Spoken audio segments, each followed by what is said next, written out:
So I just got absolutely humbled. Oh whoa, is it the tide coming in? Little penguin season.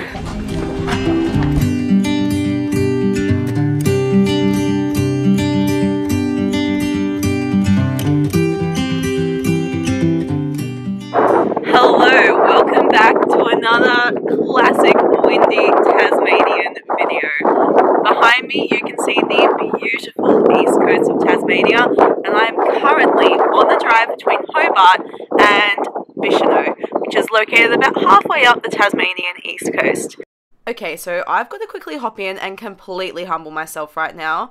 I was pronouncing this part of Tasmania completely wrong. I was saying Freycinet, when in actual fact it's Freycinet. Freycinet. So don't make my mistake and learn from me.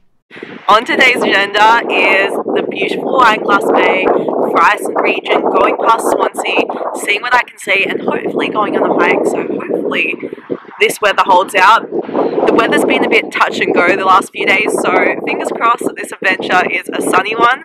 But this part of the world, so beautiful. Come along.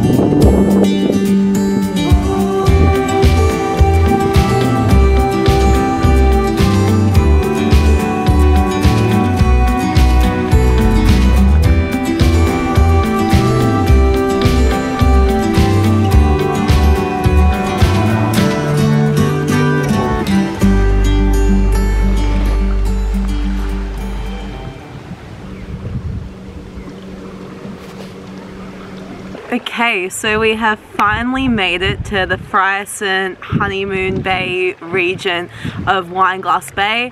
This is a national park and the weather has just turned it... Oh, whoa. Is the tide coming in? The weather has just turned it on. It's a beautiful 17 degrees. It's spring, phenomenal, and there's no people. So I'm so thankful that I've been able to time it the way I have. As you'll notice in this region, there is a classic unmissable feature within the environment that you begin to see all up and down along the coast of Tasmania, and it really signals the start of the East Coast Highway and the East Coast Range, and that is this orange covered rocks that you see along a lot of the marine bays here. The orange is actually, it's not part of the rock, it's actually lichen. It's a combination of algae and fungus working in a symbiotic relationship that begins to stain all of the rocks up and down the east coast of Tasmania here, and it just signifies the beauty of this land and just how crazy nature can be to make such beautiful things that you can only find in certain parts of the world. The water is so blue here, I can't stress it enough. It's like somebody's gotten an oil painting and gone mad with the orange and the blues and then thrown in some purple hues in there with it. It's just gorgeous. So I'm really keen to go on the hike today, and the water temperature isn't actually that cold. So I bought my swimmers, so I might even go for a dip, but that'll be after the walk. So I just got absolutely humbled. It's not Freycinet, it's Freycinet National Park, so my bad. Thanks to the lovely ladies at the information centre to both correct me but also tell me about some of the hikes around here. So originally I was going to do Mount Amos, which is directly in front of me, but it's the hardest track in this entire national park. It's full on like rock climbing at the end, which I'm comfortable with, but I also think I would prefer to have someone with me in case something does go wrong. And they also said it's incredibly slippery at the moment. They did get rain overnight, and they actually advised people to not hike the day or two after rain because of how slippery the rock surface gets, particularly because it's being traversed and it tends to round out and smooth out quite easily. So I'm going to heed that advice. Bit of a shame, but I am still going to do Wineglass Bay. I've changed into my swimmers. It's beautiful, it's warm, it is Tasmanian summer weather, so it's about 3 hours return. I think it's like 3,000 steps returned, as in like staircase steps. So I'm really keen. I'm gonna take some snacks. I'm gonna go for a swim at the end. This is amazing. I'm gonna go from here. I'm gonna go to Wineglass Bay Lookout. Then I'll go down to the beach, go for a swim. I was going to do the Isthmus track, but apparently this is about 1 foot underwater the entire way, so it's closed. So I'll just go to the beach and then come back.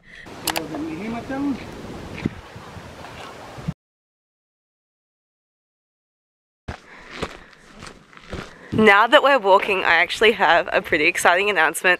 I did get on the phone to the Bicheno penguin tours after a recommendation from the lady in the Visitors Information Centre. She said that she had gone on their tours before, and this is the beginning of little penguin season. So I'm actually at a Bicheno tonight, going to be doing the penguin tour, fully guided to make sure that the animals stay safe. Oh, I'm so excited. The last few times I've tried to see penguins, haven't been able to, but we're finally going to see some tonight, so stay tuned for that. I'm really hopeful and I'm really excited.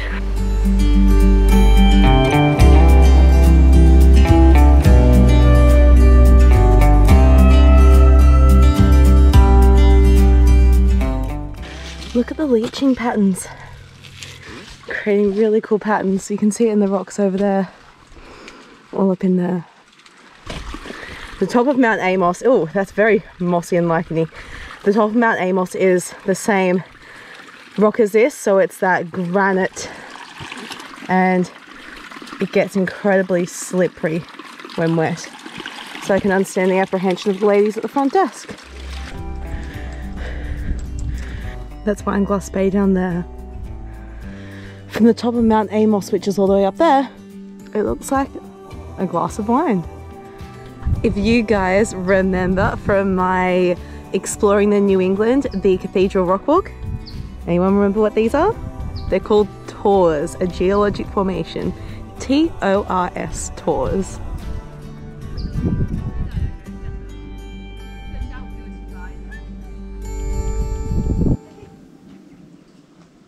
So a little bit disappointing news. In the hour that it's taken me to renew / change over my National Parks pass, walk up here, see Wineglass Bay, and about to start the walk down into Wineglass Bay beach itself, it started to come down sprinkling. And I have no dry bags with me, and I can already feel the pressure start to drop. Temperatures definitely changed, and I can see rain coming over from the west, which follows the weather patterns that have been happening here lately. So because I don't want to get all my cameras ruined, I don't have any cold weather gear. I'm gonna head back. Right now, all I can think of while this rain is starting to set in is how glad I am that I've learnt from lessons in the past and listened to the lovely ladies at the Visitors Information Centre when they said don't go up to the top of the peak up there because of the previous inclement weather last night and the possibility of it setting in again today. I am so thankful that I listened to them and so thankful that they were honest with me rather than just telling me all the good stuff. They actually were candid. So here's your lesson. Whenever locals of the area, particularly park rangers and people at Visitor Centre, tell you to use caution, listen to them, because if I was on that hike right now, I would be halfway up the rock face, and let me tell you, looking at it behind me and seeing how the rocks down here are behaving, because they are the same, it would be quite treacherous, and I probably would be a lot out of my comfort zone and probably be at risk of putting myself in danger, and subsequently if anything happened to me, those would have to come help me. So always listen to those that know best, because yeah, they usually do. Promise one day I'll peek you, but I'm so glad I didn't today. I think I made the right call. That's the rain setting in now. Here's the question. You can see the rain. Does the GoPro pick up this? Yeah, it does. Look at that storm front coming across. That's all coming from northwest Tassie, and those guys have been getting slammed with the weather lately. Yeah, poor northwest Tasmania and northern Tasmania has been getting slammed with flooding lately. So my thoughts and prayers are with them. But I think we're about to see the first of that sort of storm front. I'm just fingers crossed it can hold off for another 36 hours, I'm hoping. Oh, it's cold. I really need more than a t-shirt on. So yeah, I just wanted to check out one more place within the park before I left. And as you can see, the rain's really started to set in. It's really cold. I'm getting really cold here just in a t-shirt. But I wanted to check this place out next time because I believe that it's some really cute snorkeling and some aquatic life around here in better conditions, but oh, it's so cute. Like 13 degrees now and not t-shirt weather anymore in the rain, but definitely gonna come back and snorkel there next time I'm down in Tassie. This rain is just not the vibe though. Not what I ordered for spring. Oh well, this was.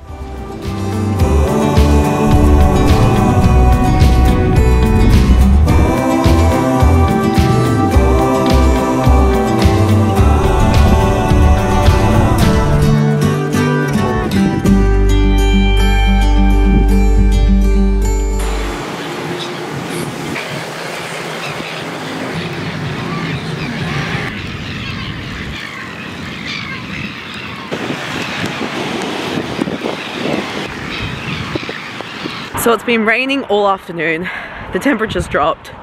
It's definitely not the temperature it was in the morning. So I'm walking to the Bicheno penguin tours. It's just a 5-minute walk down the road from where I'm staying, and I'm so excited. I've been wanting to see penguins for the longest time since I've been down here, and I've tried so many times. So hopefully tonight's the night.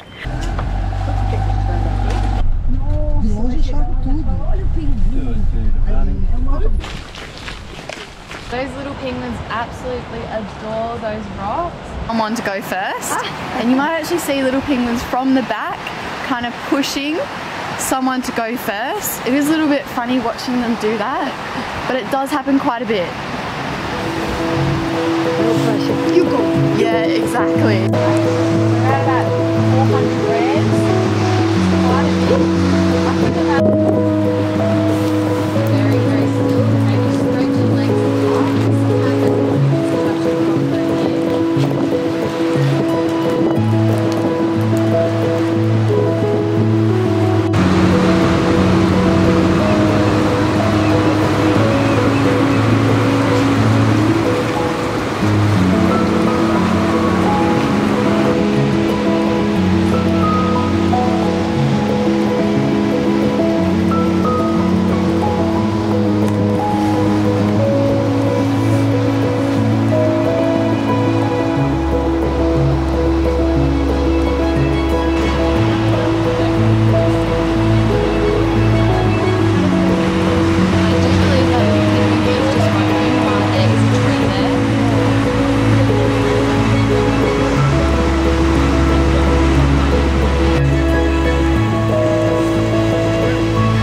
Good morning. I've woken up and I've hit the road straight away. I am just gonna follow the Tasman Highway north and then eventually head west. It's such a beautiful day, but can we just talk about last night?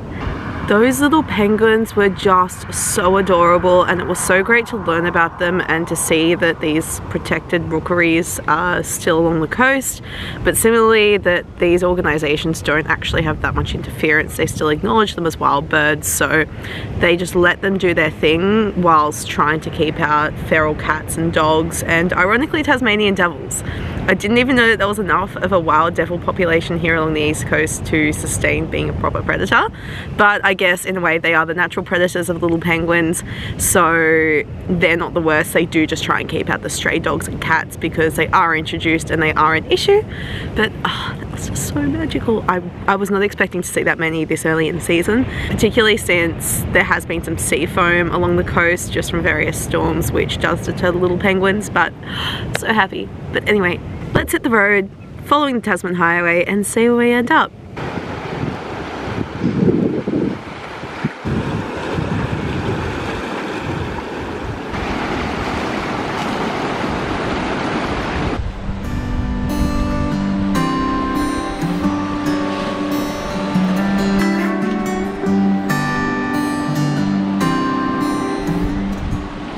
Guys, remember from my clips from yesterday at Freycinet, this is the same lichen that's on those rocks, so it's found all along the east coast here in Tasmania, and it just gives the most beautiful optical illusion of these rocks being on fire.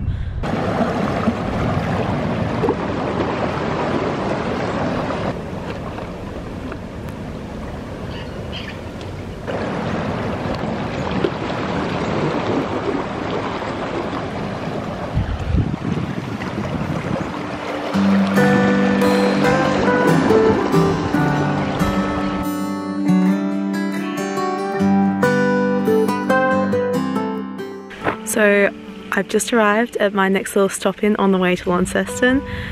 I hadn't actually heard of this place before, a friend recommended it to me. If you head west from the northeast corner of Tasmania, you will probably find it. It is signposted, but only right as you get here.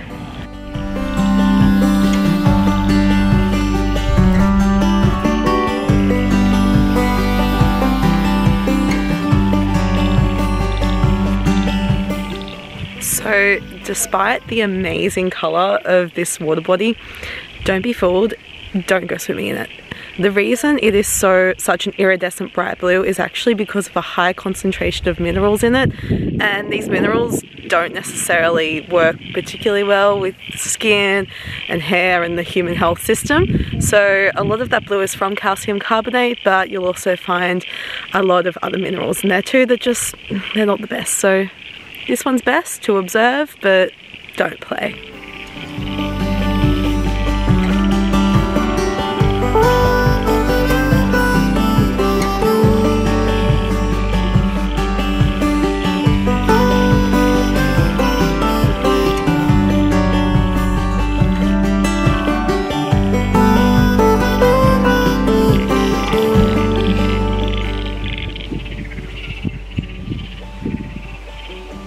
Tadpoles.